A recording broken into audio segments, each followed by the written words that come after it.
สวัสดีครับแฟนๆชาวสปปลาวนะครับวันนี้กลับมาเจอกันเช่นเคยกับผมเอ็มเทเน่นะครับไปเริ่มต้นที่ฟุตบอลประจำวันเสาร์วันนี้นะครับกันที่ศึกลาลิกาสเปนครับเกมระหว่างบาร์เซโลนาเจอกับเอสปันยอลเป็นดาร์บี้แมตช์แห่งแคว้นกาตาลุญญานะครับ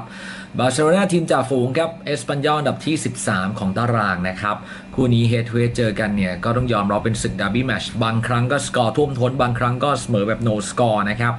แต่ล่าสุดเล่นที่เอสปันยอลครับก็ปรากฏว่าบาร์ซ่าบุกถล่มมา 4-0 นะครับเกมวันนี้ก็เลยให้บาร์ซ่าไปต่อ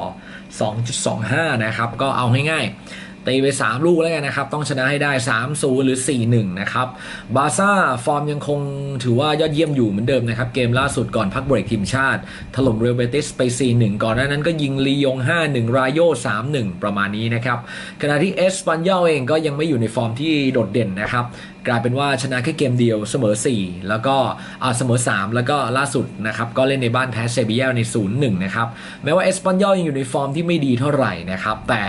นี่คือดาร์บี้แมตช์นะครับและในขณะเดียวกันผู้เล่นของบาร์ซ่าเองก็กลับไปเล่นในทีมชาติอยู่หลายตัวนะครับหรือโซเอสยังไม่ได้เล่นนะครับก็น่าจะกลับมาเล่นในเกมนี้ได้นะครับขณะที่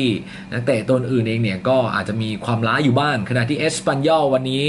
เป็นรองทั้งเรื่องเสียงเชียร์แล้วก็เรื่องของฟอร์มการเล่นนะครับแต่ดาร์บี้แมตช์ไม่มีอะไรง่ายและยิ่งเป็นเกมหลังจากทีมชาติทีมใหญ่ๆมักจะมีปัญหานะครับผมว่าบาร์ซ่าวันนี้น่าจะหืดจับอยู่แล้วครับแต่น่าชนะไม่เกิน3 ลูกนะครับชนะเต็มที่คือ3-1เลือกรองเอสปันยอลไว้นะครับไปต่อกันที่เกมคู่ระหว่างแอสตันวิลล่าเจอกับแบล็กเบิร์นนะครับในศึกฟุตบอลแชมเปี้ยนชิพนะครับก็วิลล่าอันดับ6แบล็กเบิร์นอันดับที่17นะครับโดยที่ต้นซีซั่นแบล็กเบิร์นเสมอกับวิลล่ามา 1-1 นะครับก็ฟอร์มของวิลล่าชนะมา4เกมรวดนะครับทั้งดาร์บี้ 4-0 เบอร์มิงแฮม 1-0 แล้วก็ฟอเรสต์ 3-1 และมิดเดิลสโบร 3-0 แล้วก็ไปเบรกทีมชาติแหมวิลล่า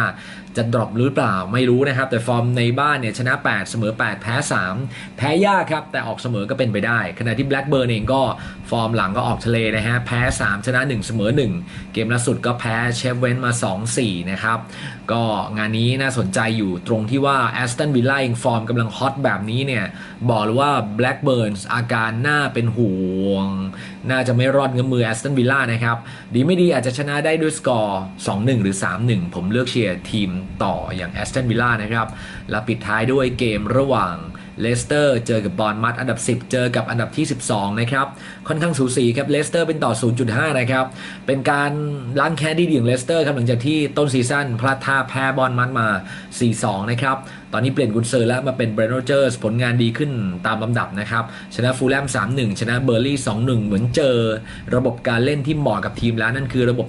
4-2-3-1 นะครับก็ใช้หน้าเป้านะครับเป็นเจมี่ฟาร์ดี้นะครับแล้วก็มี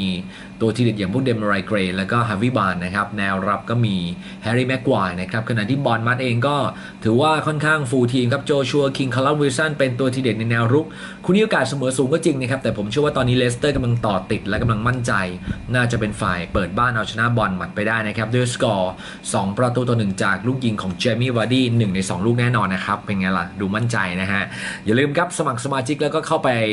เรียกว่าร่วมสนุกกันได้นะครับที่ Line @laosbo ลาวสโบอย่าลืมเติมแอดข้างหน้าด้วยนะครับ @laosbo ครับสวัสดีครับ